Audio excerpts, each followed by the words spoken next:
जय श्री राम प्यारे साथियों।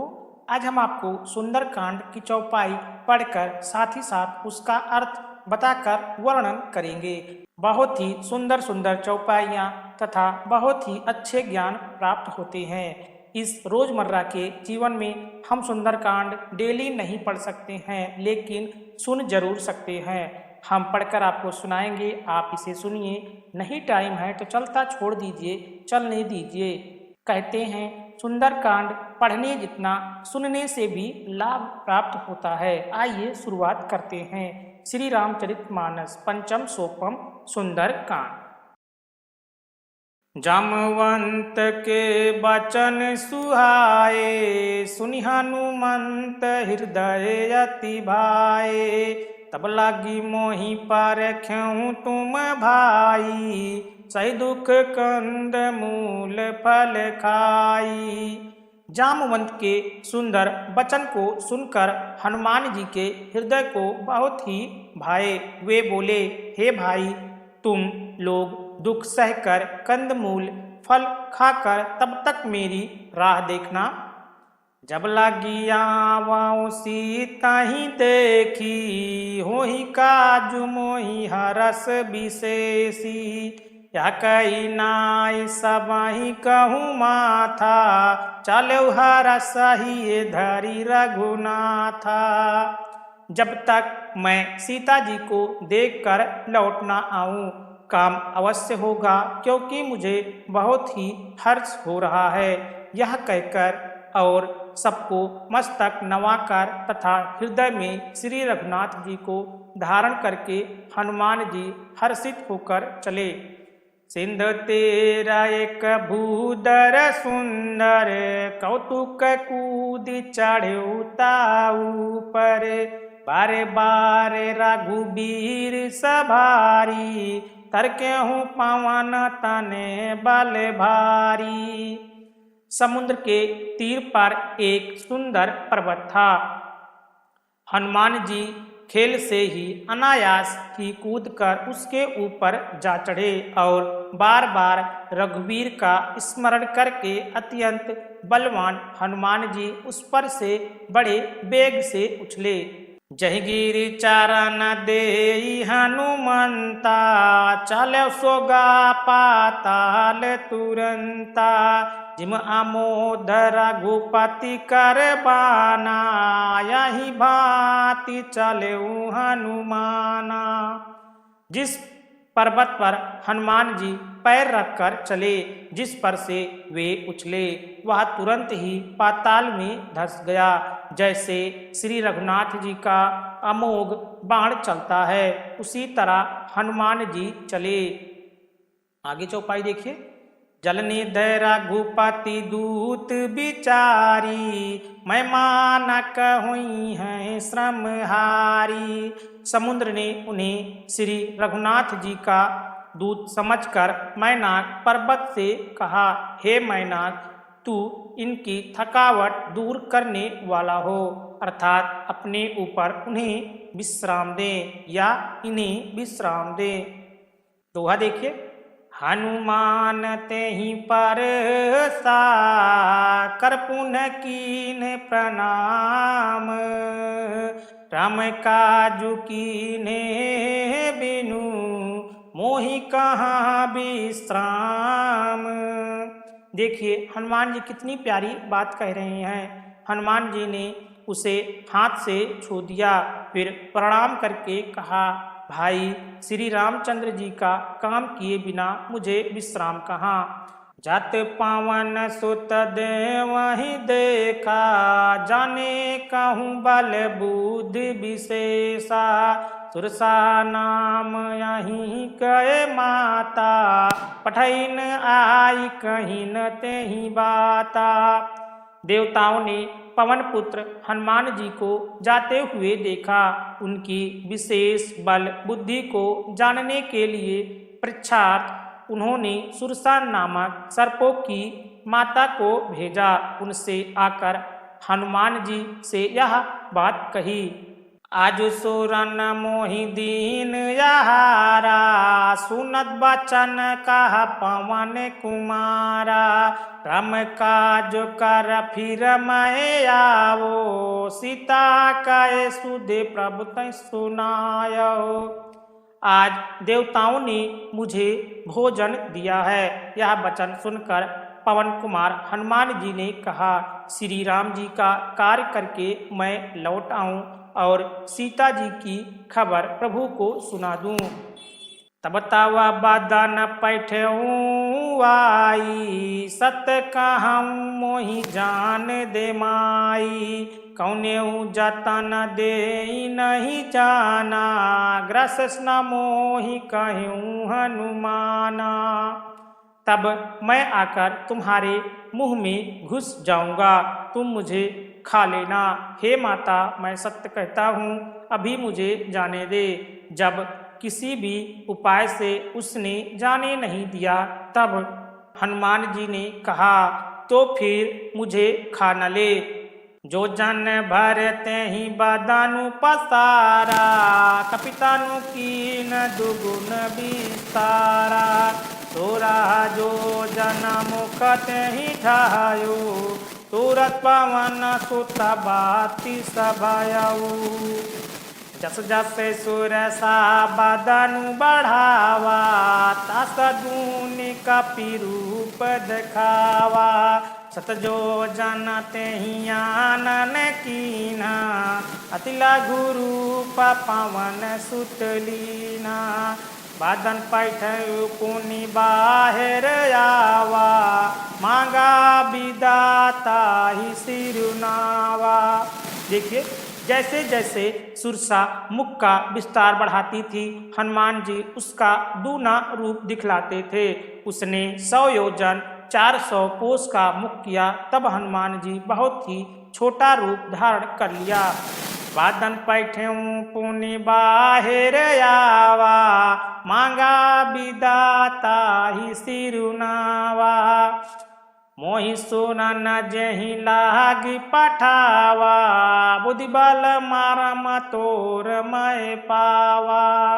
देखिए सुरसा क्या कहती है, और वे उसके मुख में घुसकर तुरंत फिर बाहर निकल गए और उसे सिर निवाकर विदा मांगने लगे। उसने कहा, मैंने तुम्हारे बुद्धि बल का भेद पा लिया, जिसके लिए देवताओं ने मुझे भेजा था। देखिए दोहा नंबर 2। राम का जो सब करी हूँ, तुम बल बुद्धि निधान। आशीष दे गई तो हर चलऊ हनुमान। उम्मीद करते हैं आप लोगों को पसंद आ रहा होगा। देखिए क्या कहते हैं, तुम श्री रामचंद्र जी का सब कार्य करोगे, क्योंकि तुम बल बुद्धि के भंडार हो। यह आशीर्वाद देकर वह चली गई। तब हनुमान जी हर्षित होकर चले। निश्चर एक सिंधु महुराई, करिमाया नभु के खग गहाई। जीव जंतु जे गगन उड़ाई, जल बिलोकति न कहे पर छाई। समुद्र में एक राक्षसी रहती थी। वह माया करके आकाश में उड़ते हुए पंछियों को पकड़ लेती थी। आकाश में जो जीव जंतु उड़ा करते थे, वह जल में उनकी परछाई देखकर गाह छाह सक सो न उड़ाई।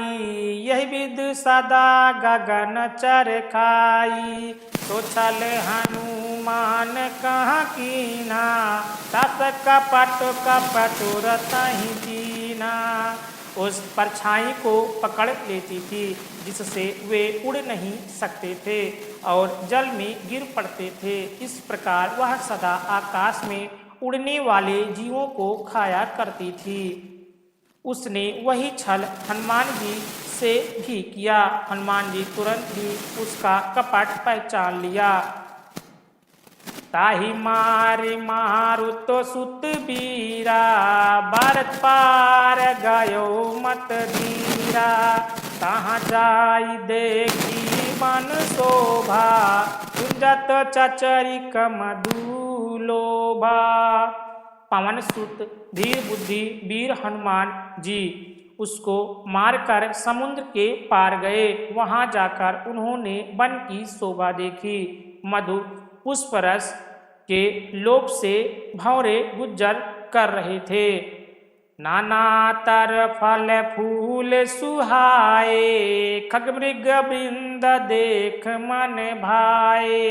शैल विशाल देख यक आगे, तपर धाई चले भय त्यागे। उमा न कछु कपि के अधिकाई, प्रभु प्रताप जो कलही खाई। गिर पर चढ़े लंका तही देखी, कहीं न जायत दुर्ग विशेषी। शिव जी कहते हैं, हे उमा, इसमें वानर हनुमान जी की कुछ बड़ाई नहीं है। यह प्रभु का प्रताप है जो काल को भी खा जाता है। पर्वत पर चढ़कर उन्होंने लंका देखी। बहुत ही बड़ा किला है, कुछ कहा नहीं जाता। अति उत्तांग जल निदचहु पासा, कनकोट कर परम प्रकाशा। वह अत्यंत ऊंचा है, उसके चारों ओर समुद्र है। सोने के परकोटे चार दीवारी का परम प्रकाश हो रहा है। छंद देखिए, छंद को कैसे पढ़ते हैं। कानाक कोटि विचित्र मन कृत सुंदर तने घना। चौहाट हट सुभाट बीथि, चारुपुर बहु विधि बना।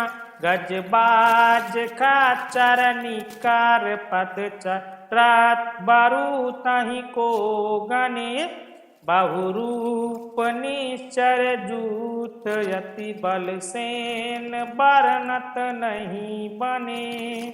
वन बाग उपवन बाटिका, सरकूप वापी सो वही।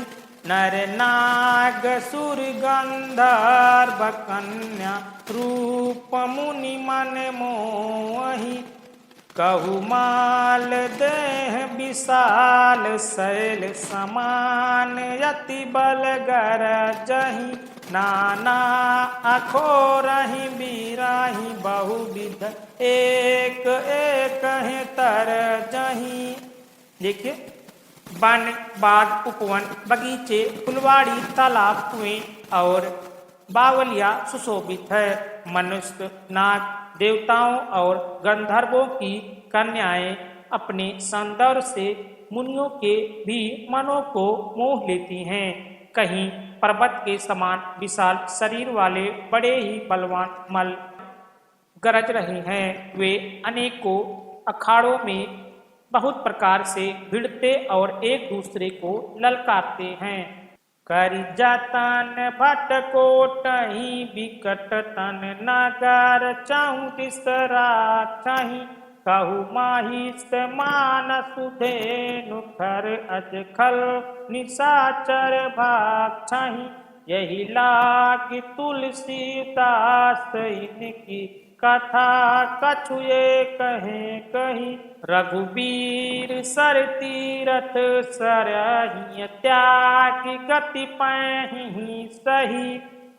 भयंकर शरीर वाले करोड़ों योद्धा यत्न करके बड़ी सावधानी से नगरी की चारों दिशा में सब ओर से रखवाली करते हैं। कहीं दुष्ट राक्षस भैंसों, मनुष्यों, गायों, गधों और बकरों को खा रहे हैं। तुलसीदास ने इनकी कथा इसलिए कुछ ही थोड़ी सी कही है कि ये निश्चय ही श्री रामचंद्र जी के बाण रूपी तीर्थ में शरीर को त्याग कर परम गति पावेंगे। दोहा देखिए। पुर रखवारे देख बहु, कपि मन कीन विचार। अवति लग रूप धर्यो, नित्य नगर करो पैसार। अब देखिए इसका, नगर के बहुसंख्यक रखवालों को देखकर हनुमान जी ने मन में विचार किया कि अत्यंत छोटा रूप धरूं और रात के समय नगर में प्रवेश करूं। मस्तक समान रूप कपिधारी लंका ही चले सुमिर नर नारी नम लांकनी एक निश्चरी सो कहा चले समोहि निंदरी। हनुमान जी मच्छर के समान छोटा सा रूप धारण करके नर रूप से लीला करने वाले भगवान श्री रामचंद्र जी का स्मरण करके लंका को चले। लंका के द्वार पर लंकनी नाम की एक राक्षसी रहती थी। वह बोली, मेरा निरादर करके बिना मुझसे पूछे कहाँ चला जा रहा है। जाने नहीं मरम सठ मोरा मोर आहार जहाँ लगी चोरा मुटका एक महाकपिहानी रुधिर मत धरनी धन मानी। तूने मेरा भेद नहीं जाना, जहाँ तक जितने चोर हैं वे सब मेरे आहार हैं। महाकपि हनुमान जी ने उसे एक घूसा मारा जिससे वह खून की उल्टी करती हुई पृथ्वी पर लुढ़क पड़ी। पुन संभारे उठी तो लंका जोरी पानी कर विनय सशंका। जब रावण ब्रह्म बर दीना चालत बीरंत कहा मोहि चीन्हा। वह लंकनी फिर अपने को संभाल कर उठी और डर के मारे हाथ जोड़कर विनती करने लगी। वह बोली, रावण को जब ब्रह्मा जी ने वर दिया था तब चलते समय उन्होंने मुझे राक्षसों के विनाश की एक पहचान बताई थी। विकल हो सते कपि के मारे तब जान सुनी चर संघारे। तत मोर यति पुण्य बहुता देखे नयन राम कर दूता। जब तू बंदर के मारने से व्याकुल हो जाए तब तू राक्षसों का संहार हुआ जान लेना।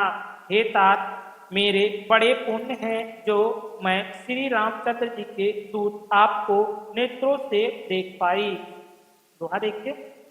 तात स्वर्ग अपवर्ग सुख धर तुलायक यंग तूल न ताहि सकल मिले जो सुख लो सत्संग। हे तात, स्वर्ग और मोक्ष के सब सुखों को तराजू के एक पलड़े में रखा जाए तो भी वे सब मिलकर दूसरे पलड़े पर रखे हुए उस सुख के बराबर नहीं हो सकते जो लवक्षण मात्र के सत्संग से होता है। चौपाई देखिए। प्रविश नगर की जय सब काजा हृदय राख का वसलपुर राजा। गरल सुधारी पुकारहु मिताई गोपद सिंध अनल शीतलाई। अयोध्यापुरी के राजा श्री रामचंद्र जी को हृदय में रखे हुए नगर में प्रवेश करके सब काम कीजिए। उसके लिए विष अमृत हो जाता है, शत्रु मित्रता करने लगता है, समुद्र गाय के फूल के बराबर हो जाता है, अग्नि में शीतलता आ जाती है। गारु सुमेरु रेणु समताही राम कृपा करि चितवा जाही। अतिला गुरु पधरऊ हनुमाना बैठा न कर सुमेर भगवाना। और हे गरुड़ जी, सुमेर पर्वत उसके लिए रज के समान हो जाता है जिसे श्री रामचंद्र जी ने एक बार कृपा करके देख लिया। तब हनुमान जी बहुत ही छोटा रूप धारण किया और भगवान का स्मरण करके नगर में प्रवेश किया। मंदिर मंदिर प्रति कर शोधा देखे जहाँ तहाँ यज्ञ जोधा। गयो दसानन मंदिर माही यति विचित्र कही जात तो नाही। उन्होंने एक एक प्रत्येक महल की खोज की, जहां तहां असंख्य योद्धा देखे। फिर वे रावण के महल में गए। वो अत्यंत विचित्र था, जिसका वर्णन नहीं हो सकता था।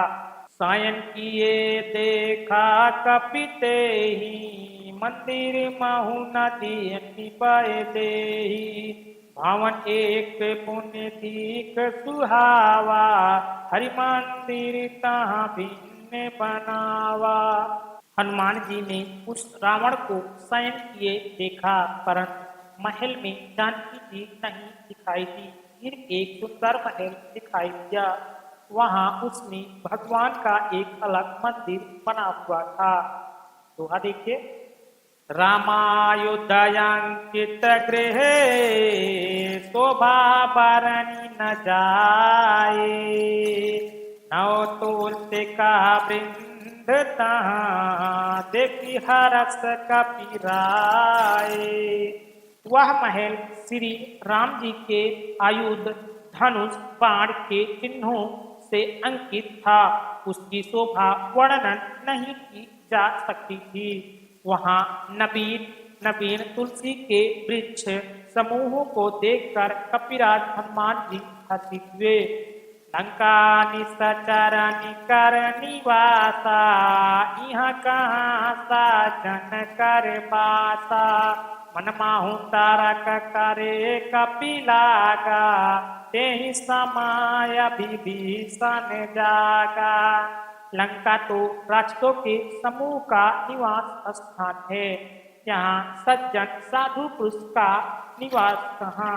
हनुमान जी मन में इस प्रकार तर्क करने लगे। उसी समय विभीषण जी जागे।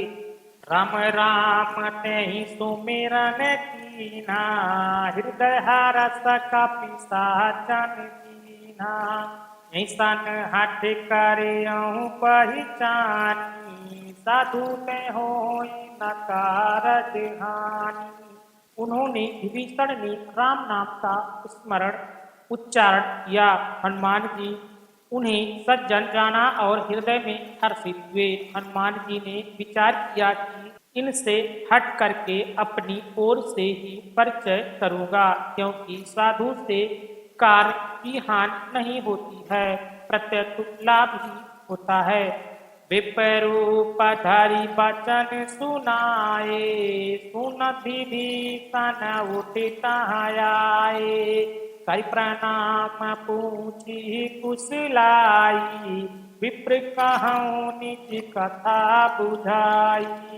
ब्राह्मण का रूप धरकर हनुमान जी ने उन्हें वचन सुनाए, पुकारा। सुनते ही विभीषण जी उठकर वहां आए, प्रणाम करके कुशल पूछी और कहा, हे ब्राह्मण देव, अपनी कथा श्रद्धा कर कहिए। कि तुम हरिदास मह कोई, मोरे हृदय प्रीत यति होई। कि तुम राम दीन अनुरागी, आया हूँ मोहि करन बड़ भागी। क्या आप हरि भक्तों में से कोई हैं? क्योंकि आपको देखकर मेरे हृदय में अत्यंत प्रेम उमड़ रहा है। अथवा क्या आप दिनों से प्रेम करने वाले स्वयं श्री राम जी हैं, जो मुझे बड़ भागी बनाने घर बैठे दर्शन देकर कृतार्थ करने आई हैं। दोहा देखिए। तब हनुमंत कही सब, राम कथा निज नाम। सुनत जुगल तन पुलाक मन, मगन सुमिर गुण ग्राम। तब हनुमान जी ने श्री रामचंद्र जी की सारी कथा कहकर अपना नाम बताया। सुनते ही दोनों के शरीर पुलकित हो गए और श्री राम जी के गुण समूहों का स्मरण करके दोनों के मन प्रेम और आनंद में मग्न हो गए। सुनो पवन सुत रानी हमारी, जिम दशा माही महु जीव बिचारी। तात कबहु मोहि जानिया नाथा, करिहाई कृपा भानुकुल नाथा।